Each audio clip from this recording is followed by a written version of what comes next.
Hola, ¿qué tal? Bienvenidos a un nuevo episodio de nuestro curso SQL de cero avanzado. El día de hoy vamos a ver lo que son la creación de los índices. Y pues bueno, primero que nada vamos a ver qué es un índice y para qué nos sirve. ¿Qué es un índice en base de datos? Pensemos en una enciclopedia que tiene miles y miles de páginas. Si nosotros queremos ver una página que nos diga para qué sirve SQL, no vamos a leer todo el libro hasta encontrar lo que estamos buscando, ¿verdad? Nos vamos a ir precisamente al índice de ese libro y vamos a ver en qué página está lo que estamos buscando. Pues bueno, en base de datos es exactamente lo mismo. Sin un índice, SQL tiene que leer toda la tabla para encontrar las consultas que nosotros le estamos pidiendo. Pero con un índice, SQL ya sabe dónde está el dato, de forma que lo encuentra lo que le pidamos de mucho más rápido, ¿vale? Y justamente, pues eso, los índices en SQL nos sirven para acelerar la recuperación de datos en una consulta. Así que, primero que nada, vamos a pasarnos a nuestro Visual Studio Code, que lo tenemos por aquí. Por cierto, en la clase anterior no lo dije, pero lo que hicimos de nuestra corrección de las tablas, aquí lo dejé documentado, igual en nuestro archivo de normalización de base de datos, todo esto ya saben que lo van a tener.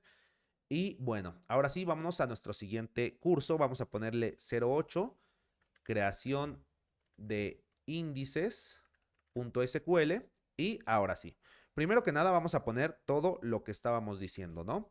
Entonces, vamos a decir que los índices en bases de datos nos sirven para agilizar una consulta. Piensa en un libro. Si tú quieres ver algo en específico, no lees todo el libro hasta encontrarlo.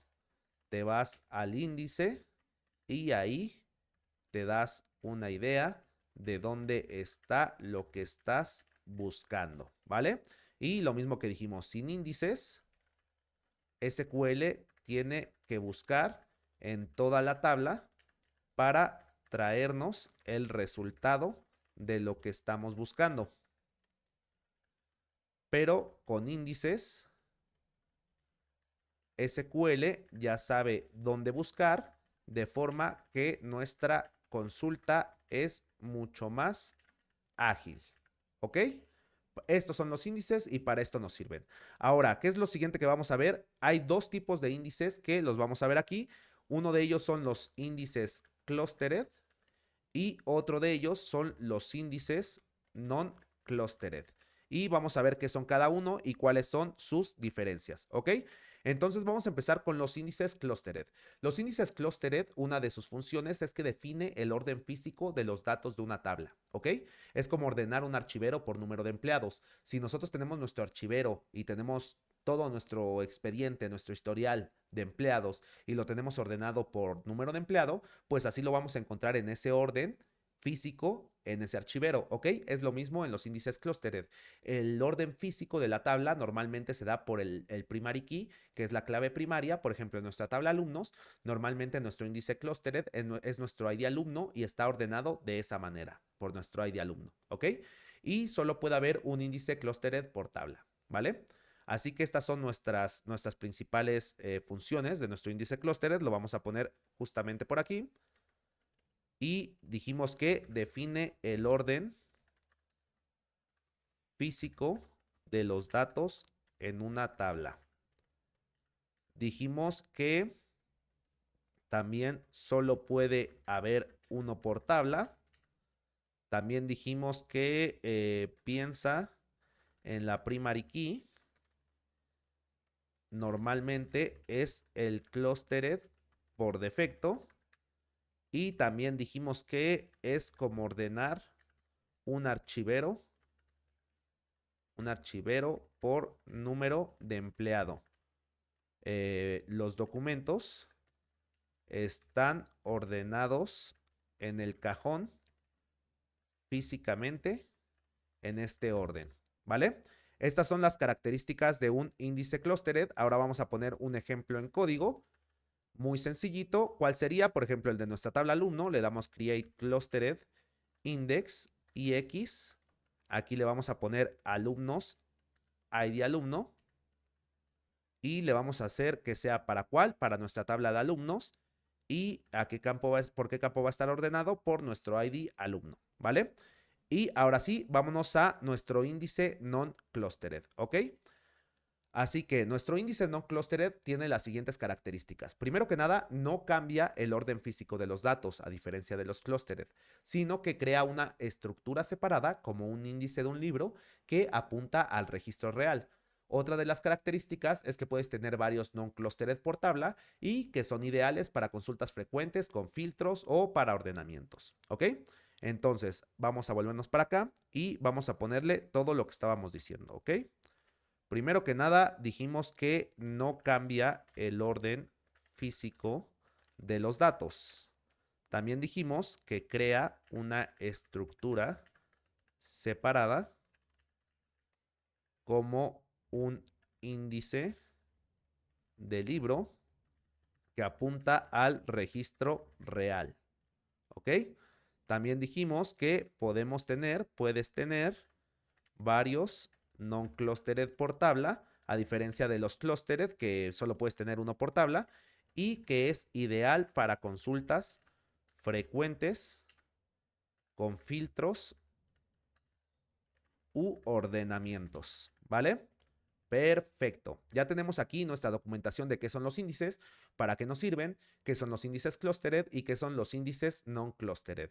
Así que, ¿qué es lo que sigue? Vamos a pasar a nuestro SQL para poder aplicar unos 3 índices y así poder ver su funcionamiento de manera más visual, ¿vale? Así que vámonos a nuestro SQL y continuamos. Y bueno, ya estamos por aquí, así que ya estamos aquí en nuestro SQL. Vamos a poner nuestros apuntes aquí, ejemplos de índices con nuestro proyecto de tablas. ¿Qué quiere decir? Que vamos a crear un par de índices nada más para las tablas que ya tenemos en nuestro proyecto, que son alumnos, calificaciones, mensualidades, etcétera, etcétera, etcétera, ¿vale? Vamos a crear 2 índices. El primero va a ser uno que se llame IX, mensualidad pendientes, justo para cuando queramos ver cuáles mensualidades están pendientes. ¿Para qué tabla va a ser? Pues bueno, para nuestra tabla mensualidades, evidentemente va a tener nuestro... Voy a ver un momento nuestro selecte porque no me acuerdo bien de mis campos. Según yo se llamaba pagado, pero no estoy... Sí, se llama pagado, ¿vale? ¿Y qué va a incluir? Va a incluir nuestro ID alumno, o sea, nos va a decir si ya está pagado o no está pagado, pero también va a incluir mi ID alumno, va a incluir el periodo de pago y va a incluir también el monto pagado, ¿vale? Y vamos a crear otro índice para nuestra tabla de calificaciones, ¿vale? Nuestro índice de tabla de calificaciones se va a llamar Create Index y X se va a llamar calificaciones, fecha, y va a ser para la fecha de nuestras calificaciones, ¿vale? ¿En dónde va a ser? Pues va a ser en dbo.calificaciones, esa es nuestra tabla. ¿Y qué es lo que nos va a traer? Nos va a traer nuestra fecha, nos va a traer la calificación ordenada descendentemente y nos va a traer nuestro ID alumno curso, ¿vale? Y ya si lo tenemos, voy a borrar estos dos select porque no me hacen falta. ID alumno curso. El nombre de la tabla, ID alumno curso no existe. ¿Cómo no? Aquí está. ID alumno curso. Yo creo que no se está actualizando, pero yo creo que sí me va a dejar, ¿eh? Ahorita lo vemos.